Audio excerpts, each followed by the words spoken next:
Hey guys, it is Misha Edwards with Community First Real Estate here in Ridgeland, Mississippi, and It's Tria. this is Alondria Edwards, and she is in the process of enrolling in real estate school, and she has some questions for me, and so that's what we're going to do this video about today. Because the questions that she have, you all might have them also. So let's get it. All right. My first question, these not in any kind of order. Okay. Is it a lot to comprehend? Yeah. Okay, so going into real estate school, having no knowledge at all about real estate, the legal aspects of it, and all that it entails, yes, it's a lot to comprehend. Like I think my first week of real estate school, I literally had so much respect for people that had realtor tags on the back of their car, because I was like, y'all went through all this? Salute, because it was overwhelming. It was really overwhelming just to learn all the legal aspects of it. So yes, it's a lot to comprehend. All right. Will I learn all there is to learn within these 2 weeks? No, you would not learn everything in class about real estate. Why? Why? Why? Why? They teach you the fundamentals. Your broker teaches you the rest. They teach you the laws. You study the laws. You become familiar with them. And then when you go to your brokerage is going to be the one that actually gives you the hands-on experience to where you know how to apply everything that you've learned in class. Okay. Okay. Why do you think people fail, like the class or the state test? I really think it's hard for some people to comprehend. Real estate, I don't feel that it's for everybody, and it boils down to comprehending. The test is basically made up of scenarios. That's why I like classroom settings so well. It's because I'm one of those type of people that have to sit down, look at you. I want to hear those scenarios that you're giving me in class so I can apply those mentally, and then when I see something similar on a test, I'm able to apply it and move forward from that. Online, I can't get that, so I'm more of a visual person than I am an online learner. So yeah. Did I answer your question? Yeah. Okay. Okay. I think you may have already touched on this. Will the class be hard? Was it hard in your perspective? It was hard, in my opinion. It was hard for me because even though I was familiar with credit repair and stuff like that I had done mortgages, but real estate was just like something different. It was a different beast for me. So I thought it was hard, but I didn't think it was something that I could not do. Mm-hmm. I just thought it was hard. I mean, yeah, it was hard. I can't take nothing. For me, it was hard. I passed on the first go round too. I passed my broker's exam, number 1, first try, and my salesperson first try. So, yeah, I mean, I really think if you know how you learn, I think that's the way you approach it. Like, if you know that you got to sit in the classroom, you got to listen, and you got to hear those scenarios and go over stuff, but you going, you just got to know how you learn. Okay. So, but did you ask me was the test hard? No, like I said, the test to me was not hard at all, because I felt like the scenarios from the classroom is what gave me the leverage to be able to pass the test. Well, which test? Both. So is the class test anything like the actual? Yes. Will they help you pass the big thing? Yeah, because if you pass the exit test from the classroom, I feel like you should be able to pass that state exam. I think it was probably, about 12 or 13 of us in my class, and it was only 3 of us that passed the class. And I think I'm the only one that's still in real estate. Oh my God! Wow! 13 years later. Yep. Okay, now this should be my last question. How do you know which company to go with? You have to know what works best for you. If you are the type person that like that small, intimate setting, I would say go for a smaller company. But if you're that type of person that can learn and you don't need that one-on-one all the time, you can go with a larger company. Smaller companies, a lot of times you're going to get the intimate settings, but you're not going to get a lot of the tools that you probably would get with a larger company. I've worked with small company, I worked with a franchise, and now I'm on my own. I could personally say, with the small company that I started with, I felt more a family. I felt like I was more of part of a family than anything. I felt like I could reach out to that broker and I can call her and I can ask her whatever I wanted to ask her, and she was right there to help. With the larger company, you just gonna call your friends because you might not be able to get your broker on the phone. Yeah.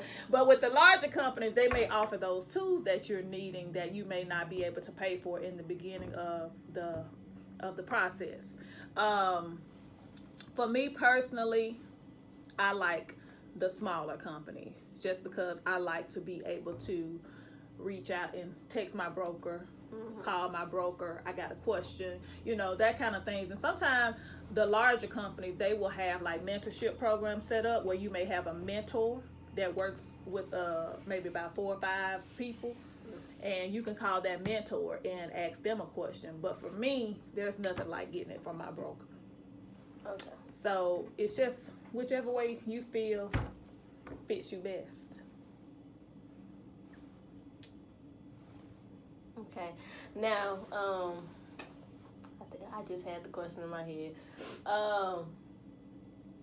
What's the question? I just had it. 6.5 hours later.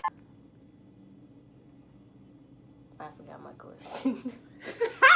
He forgot, y'all. Oh no, it's a question. AJ, cut this part out. All right. Oh, what's my question? What you just said something. I figured out my last question. My question is, I'm 21, and like I said, I don't know a lot of people, the other people, because I'm fresh out of college, fresh out of high school. So how do you build your clientele up if you don't really know anybody? Well, see, I talked about that in my last video, so you should go back and watch it. But really, by nature, I'm one of the type people that don't know a whole lot of people. I don't really talk to a whole lot of people, or I didn't, rather, when I first got in, because when I got in, I was 29, and I was more of a very shy individual. But something about the fact that you're self-employed, and that if you are doing this full-time, that you won't get a check if you don't sell nothing, it'll make you get out there, and it'll make you get your clientele up. First off, like I said in the last video, you do the money thing. Every time you go buy something, you pass money from your hand, you're going to give them a business card. It's about putting your name out there. You have to make people know who you are. And then when you work with people and you service people and you do a good job, they pass your name around automatically. And now you have the power of social media. You have to work social media. People don't realize how much social media helps you, and it's free. All you have to do is stick to a regimen, do you a calendar, put on your calendar, update my social media. I would say do that 2 to 3 times a week, especially if you're just getting started and nobody knows you. So you got social media. I mean, anybody send you a friend request, take it.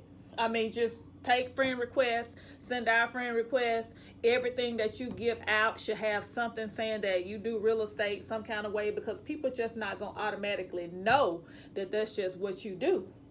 You strike up a conversation, you wear stuff like this. Well, You know, you wear stuff like this.